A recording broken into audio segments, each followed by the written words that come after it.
Hey, hey, hey, Instawebs. I've decided to go the other way around today. I'm going to see what it does. And you can see a little bit more of my tarot reading. Well, not really, but yeah. So let's see what we've got for you today, guys. Let's see what we've got for Instawebs. What have we got for Aries? I'm going to start with Aries because I tried to do something with Taurus yesterday and it went all wrong. Let's see what we've got for Aries. Aries, you have the Eight of Pentacles. This is all about hard work, commitment, putting in the effort. If you put in the effort, if you keep working hard, I feel like it's just around the corner for you. If you'll get to the point where you're thinking, it doesn't feel like I'm going anywhere, you are going somewhere. It is going to pay off soon. The harvest will soon come in. It just takes a little bit more effort. But yeah, I mean, yeah, you've put loads of work and effort in now. It's just a little bit more grind. And you will see the payoff of that, of all that work.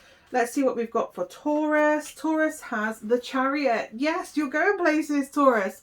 Yeah, absolutely. And flying. Is that a griffin? Anyway, hippogriffs. Love it. Yeah, you're going places. You are bringing everything into line and you are striving forward. Nothing is holding you back, Taurus. If you're not in this energy already, you need to get in it because you are supposed to do things and you are supposed to take off and get moving doing them. And this is your like, yes, you can do it. Nothing is going to stop you. The only thing with the Chariot that I always say is be mindful that you're not steamrolling over people on your way there, because normally the people that you roll over are the ones that are quite willing to pull you back down once you're at the top. So, but yeah, you can bring everything. I know it seems impossible, but you can bring everything in together in order to move forward. Whatever that blockage is, you can remove it.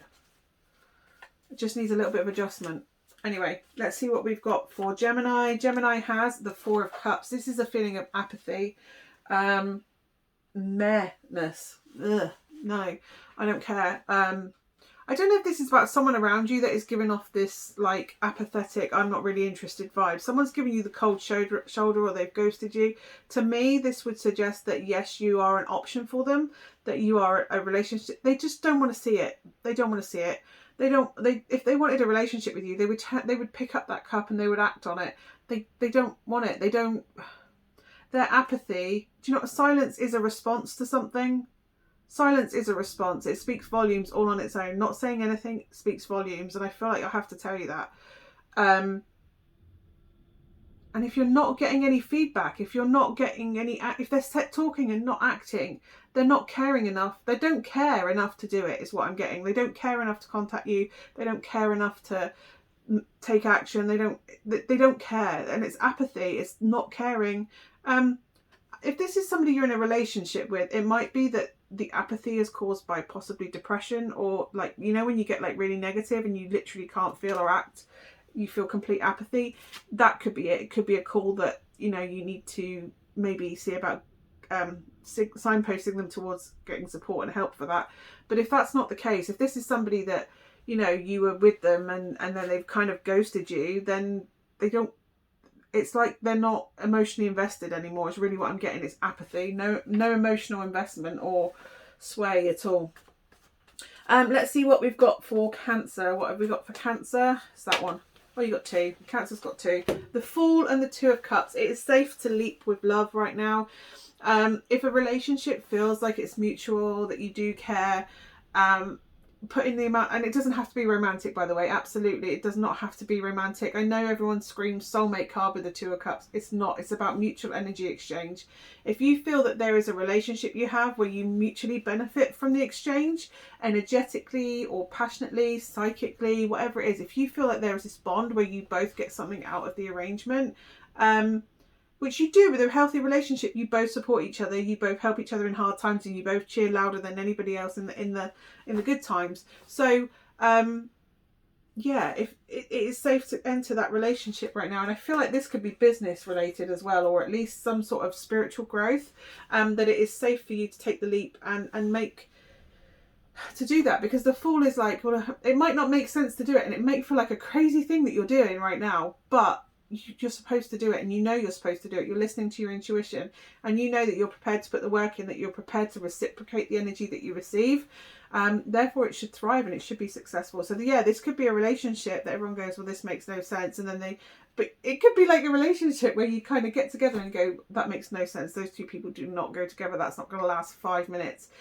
And then 2 years later, they're at your wedding and they go, It's the most beautiful love story I've ever heard. Nobody thought this would work out, and look how amazing they are. It's that kind of energy. Do you know what I mean? Or like they go, oh, that business does not go with that business. Why are they collaborating? And then you go, wow, it's like two music artists. Do you know what I mean? Like you get like a rap artist and an opera singer, and you go, that doesn't work. And then they come together and it's like this most amazing piece of music. And you're like, that should not work, but that is beautiful. It's that kind of energy. Like that is never going to work. And then it happens and you're like, wow, that's something that is like next level stuff. So yeah, this is about a relationship between two people or two artists or two.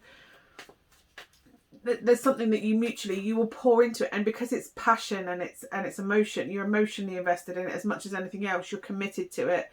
The payoff is just beautiful for everybody. It's kind of like the two of you coming together. It just expands exponentially, and it's incredible. It's like boom. It's amazing. It's like Coke and Mentos. Coke's alright, amazing on its own, and Mentos is amazing on its own, but you put it in, boom, look what it becomes. It's like that. It's that. Maybe a little bit less volatile, but yeah, the effect, boom, it just works together to create this amazing, awesome thing that you just stare at and go, wow, I would never have thought that happened. Which is what I thought the first time I saw Coke and Mentos. Anyway, let's crack on, because we're already 6 minutes in, with Leo. So what's Leo got? Leo has that one. Leo has Temperance. You need to find a middle path. You can't do everything. I really feel like I have to tell you can't do everything.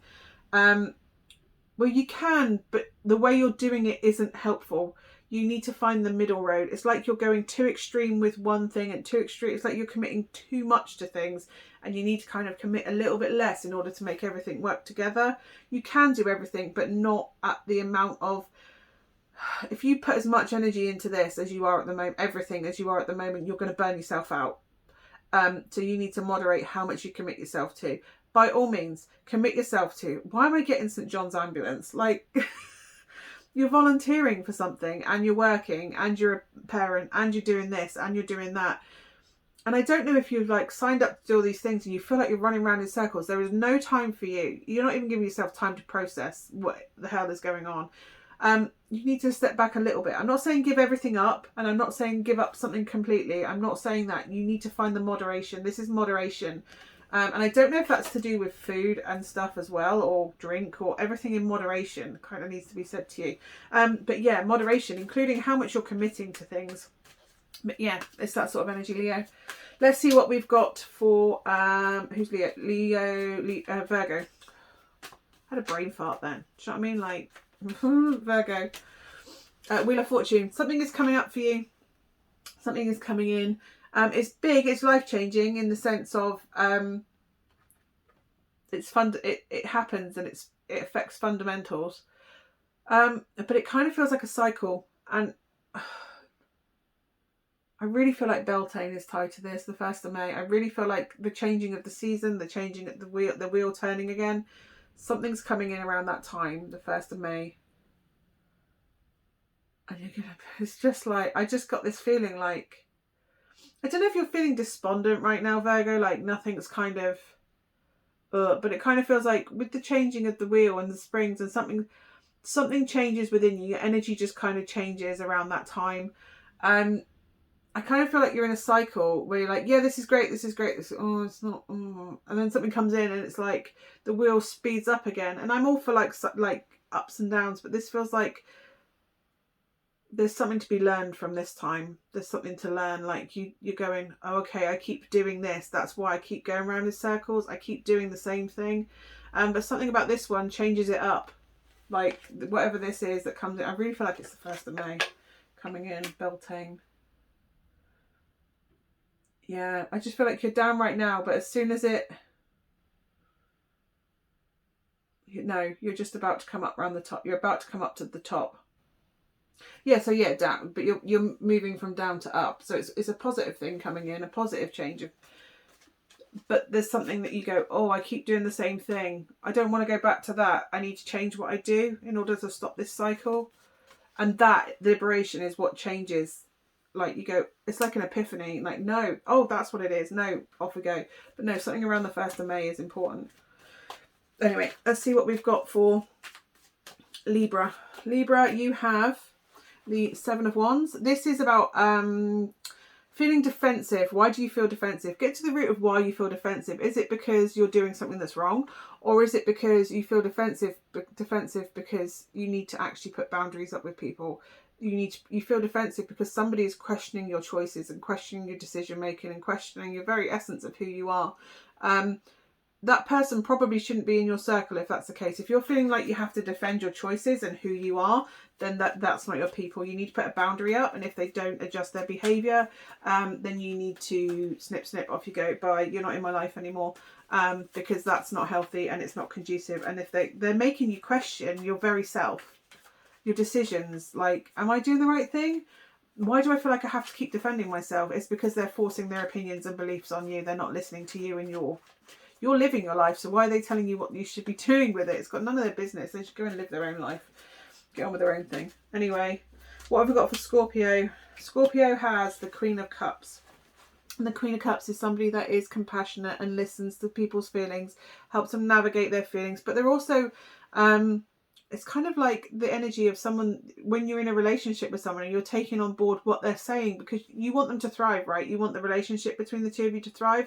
And because you're kind of in it with them, you realise that there's things within your behaviour that you need to moderate and change in order for them to thrive. And I'm not saying change your fundamentals. It's kind of like, I don't know if you've been a bit absent or dismissive, or I don't know, not dismissive, but like you've not supported them as fully as maybe you could have done. Actually, this ties in quite well with the read that I've just done for the weekly, so watch that weekly read.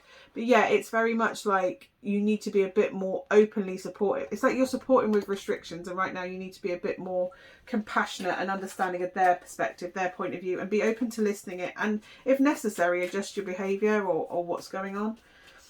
Let's see what we've got for Sagittarius. Sagittarius has the Ace of Swords. This is about communication, opening communication. It's also about truth and honesty, and maybe hearing that as much as giving it out as well, listening for clarity. But there's information to be gathered, and there's you're supposed to contact someone. I don't know who you're supposed to contact, but you're supposed to contact someone. If you've been thinking about it, this would suggest that the time is now to contact them. But it's also about cutting out things that no longer serve you as well. You're supposed to contact someone. Who are you supposed to contact, Sag? Have you forgotten to contact someone? Or is it like you need to contact someone? I don't know. Somebody's forgotten. Like, oh shit, I'm supposed to do this. I forgot I've got to contact them. I've got to get hold of them. Make it a priority now. Or maybe it's you're supposed to tell someone something. You're supposed to express something and tell someone something, some truth. Anyway, what have we got for Capricorn? Capricorn has the Three of Swords, heartbreak, and grief. Something fundamental has happened, and it hurts. It really hurts. Let yourself cry is what I'm getting. Let yourself cry. Let yourself feel. Let yourself process, and give yourself space. Grief has no time process, has no time limit, by the way. Do what you need to do in order to heal. You don't have to answer to anybody else's expectations on that. But yet you have to process. You have to process. At the moment you're containing it, and you need to process that grief. It's a loss. Let's see what we've got for Aquarius. Aquarius has the Queen of Swords. You're making excellent decisions right now. You are taking people's feelings into account, no matter what. Someone's telling you you're not taking their feelings into account. You are. They are manipulating you. They are making you feel bad for something, a decision that doesn't benefit them necessarily, or there's no positive gain for them. It's neutral at best. You are being fair. You are seeing the bigger picture. They are just, it doesn't make them happy. It's not what they want. That's why they're reacting the way they are. But yes, you are taking people's emotions into account. Whoever told you that they're not, jog on. What have they got for Pisces, please? What have we got for Pisces? Pisces has the Ten of Swords. Oh my God. I swear this came up in another read for Pisces, in one of these. This is about hitting rock bottom. Things can't, if you're in this place where everything feels too much, like you're just done, reach out for help, get help. And also, this is rock bottom. It can only go up from here. It's time to start healing all these sword wounds, and setting strategies in place so that they can't hurt you anymore. Whoever it is, they can't hurt you anymore. It's time for you to rebuild and heal and slowly take those out. You might need help with that, doing that, so get therapy if necessary. Thank you so much for watching. I've got to go because I'm at 15 minutes. Thank you so much for watching. I'll see you soon. Bye.